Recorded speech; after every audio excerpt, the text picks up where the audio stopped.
Bonjour à toutes et à tous.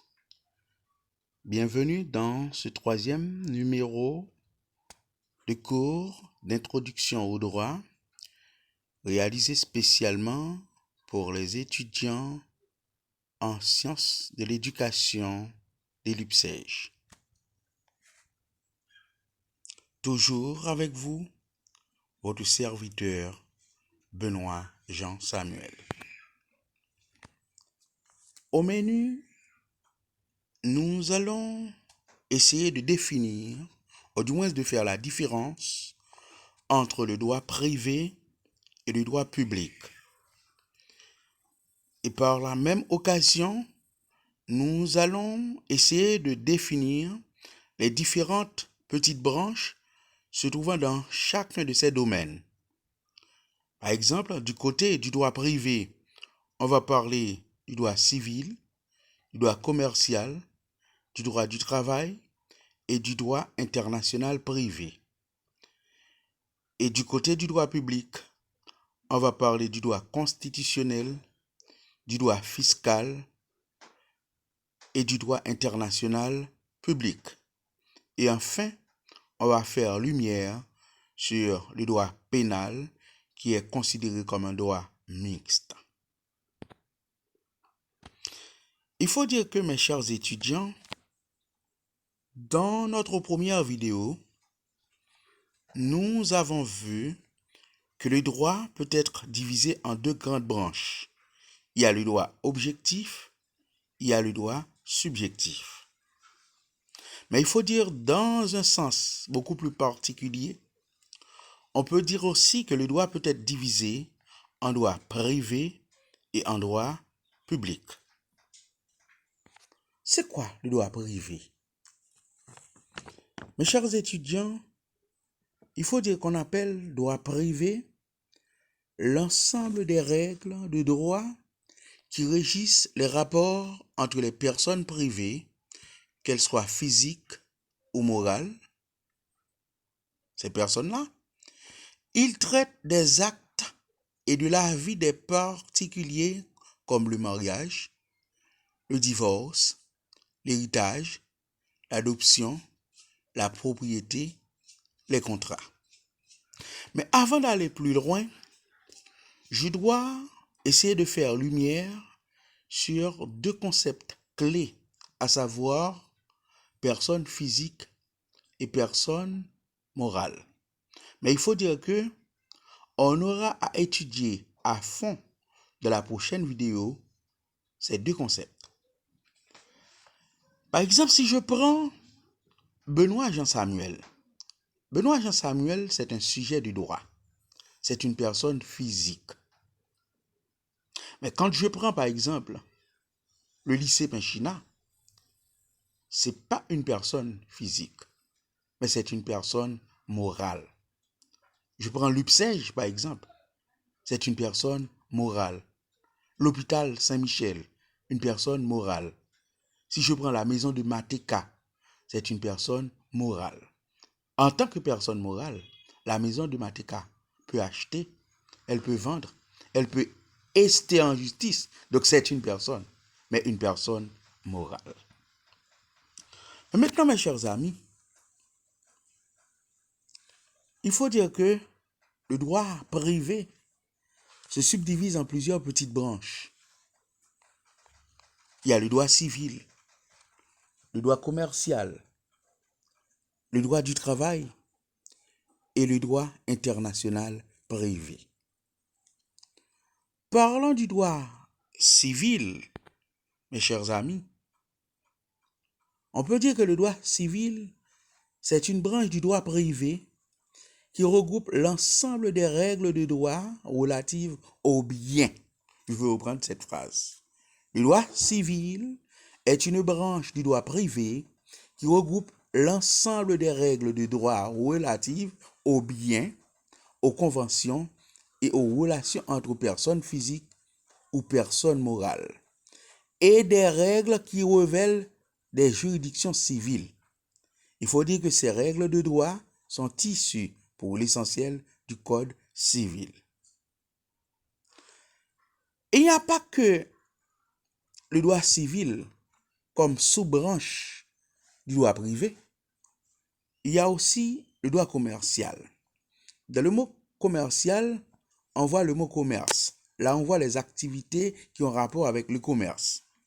Eh bien, le droit commercial, par définition, c'est une branche du droit chargée de la réglementation des relations liées aux personnes, aux actes, aux lieux et aux contrats du commerce. Autrement dit, le droit commercial est une branche du droit privé et englobe l'ensemble des normes relatives aux commerçants lors de l'exercice de leur profession. Au niveau général, il y a lieu de dire que c'est la branche du droit qui règle l'exercice de l'activité commerciale. Mes chers étudiants, il est possible de distinguer deux critères au sein du droit commercial. C'est important de faire pour vous cette précision, même si vous ne soyez pas des étudiants en droit, mais quand même cette précision est importante. Nous disons qu'il y a deux critères au sein du droit commercial. Il y a le critère objectif qui concerne les actes de commerce même, et ensuite il y a le critère subjectif qui a à voir avec la personne qui joue le rôle du commerçant. Abordons présentement le droit du travail, qui est aussi une petite branche du droit privé. Le droit du travail est l'ensemble des règles régissant les relations entre un employeur et les travailleurs qui lui sont subordonnés. Il est une des composantes du droit social. En parlant du droit social, on peut voir aussi la sécurité sociale, c'est une petite branche du droit social. Le droit du travail, c'est aussi une petite branche du droit social. Mais si, par exemple, un employeur se retrouve en conflit avec ses employés, mais maintenant, la branche du droit qui est destinée à résoudre ce conflit, c'est le droit du travail. Donc c'est la raison pour laquelle nous disons que c'est l'ensemble des règles régissant les relations entre un employeur et les travailleurs qui lui sont subordonnés. Maintenant, qu'en est-il du droit international privé?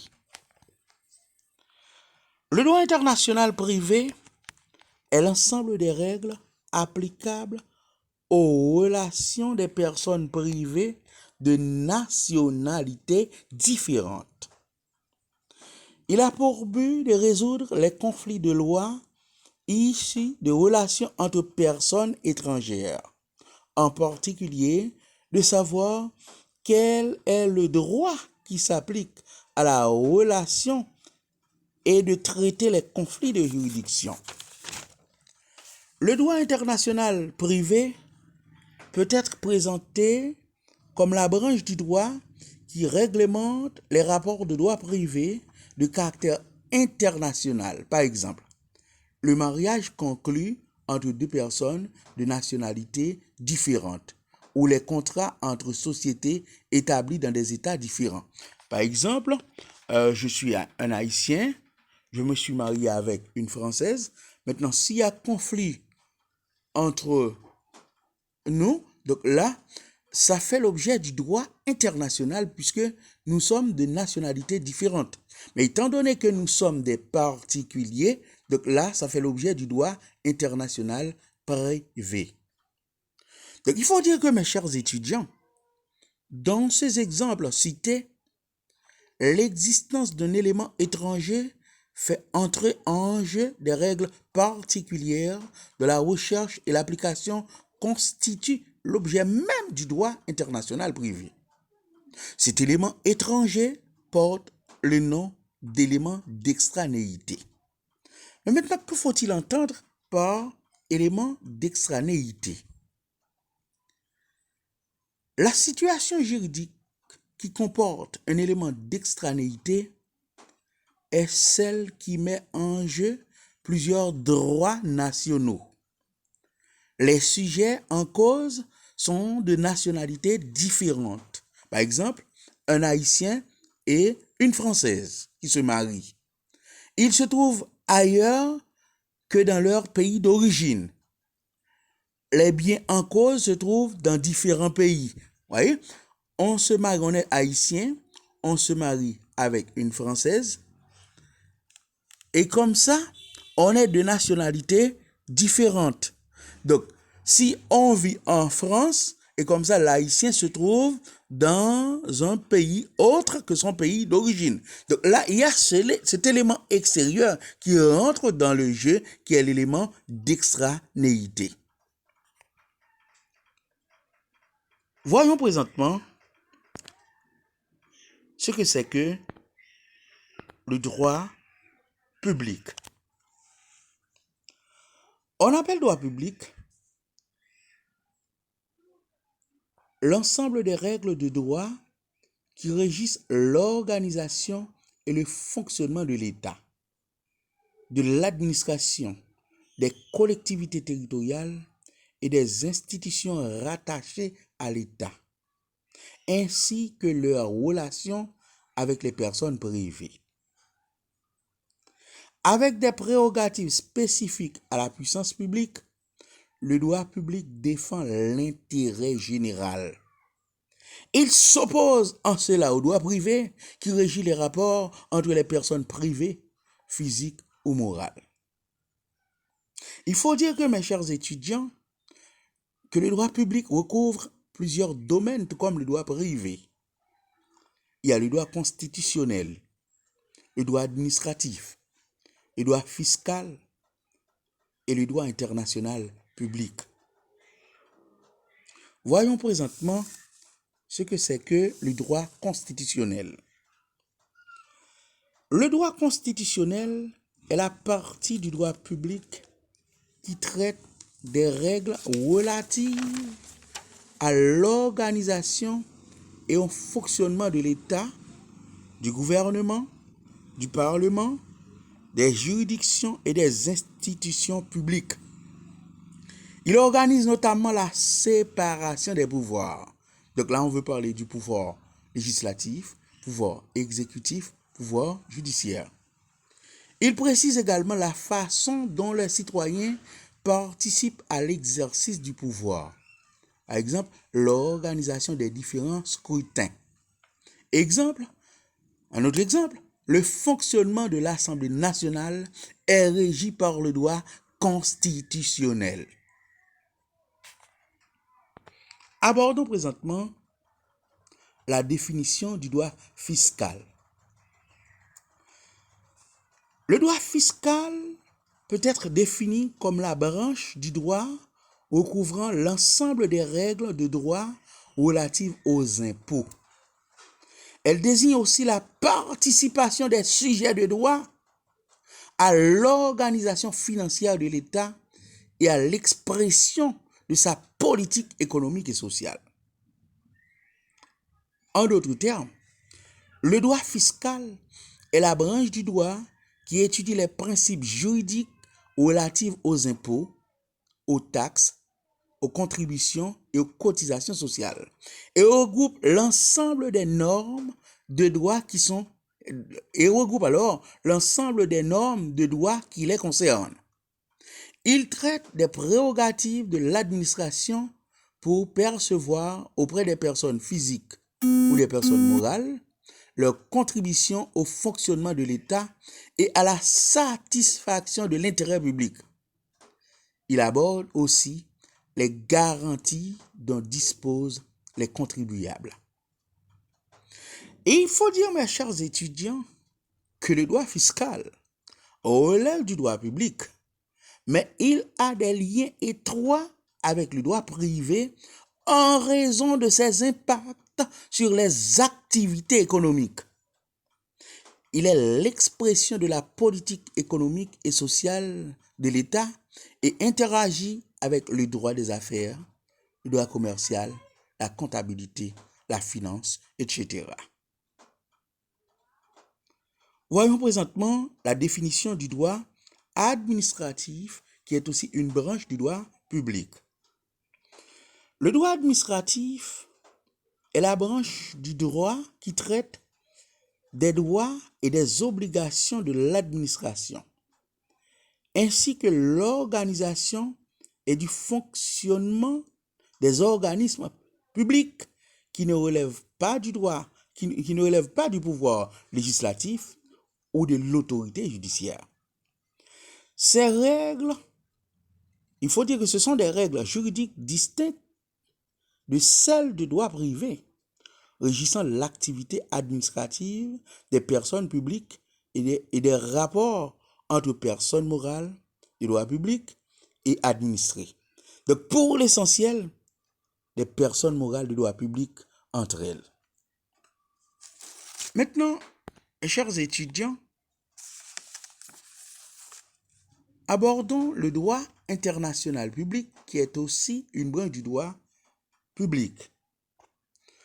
Le droit international public est une branche du droit public qui règle les rapports existants entre les États ou bien les organisations internationales.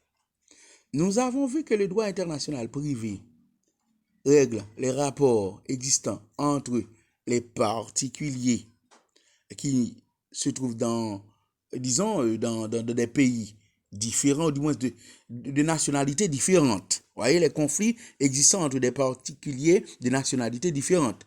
Mais maintenant, pour le droit international public, ça concerne directement les rapports entre les États. Par exemple, si je prends Haïti et la République dominicaine, donc s'il y a conflit entre ces deux États, entre ces deux pays, ça relève du droit international public.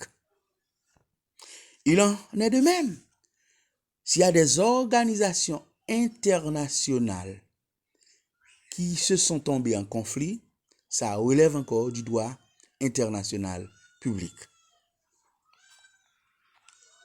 Maintenant,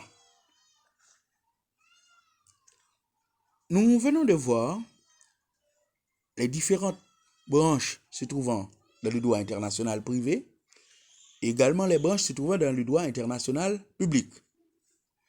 Abordons présentement le droit pénal.